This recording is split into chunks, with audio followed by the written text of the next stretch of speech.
তো আজকে আমি বানাবো ছোটো মাছের চচ্চড়ি।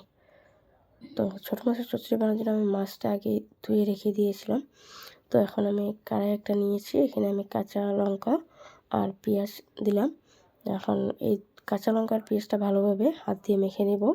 আমি এটা হাতে মেখে বানাবো। হাতে মেখে বানালেই চচ্চড়িটার টেস্ট ভালো হয়। তো আমি এটা এখন কী করে নিয়েছি, মেখে নিয়েছি। এখন আমি এখানে গুঁড়ো মশলাটা অ্যাড করে দেবো। সামান্য পরিমাণে লবণ দিলাম, হলুদের গুঁড়ো দিলাম। তারপরে এখানে আমি পরিমাণ মতো জিরে পাউডার দিয়ে দিলাম।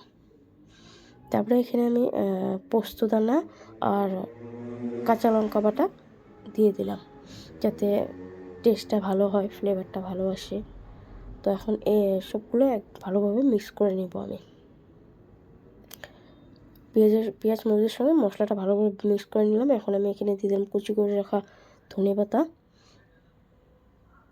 তো ধনেপাতার সঙ্গেও এগুলো ভালোভাবে মিক্স করে নেব। এখানে দিয়ে দিলাম আমি পরিমাণ মতো তেল। এখন সবগুলো একসঙ্গে ভালোভাবে মিক্স করে নেব।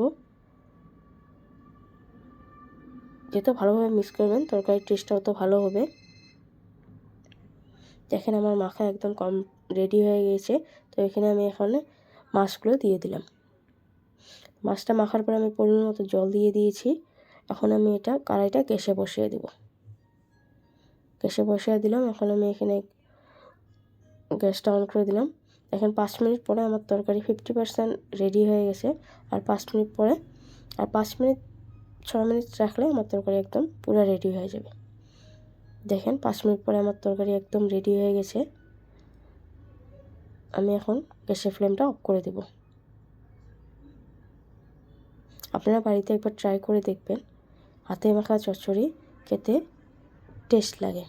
আপনারা প্লিজ বাড়িতে একবার ট্রাই করে দেখবেন।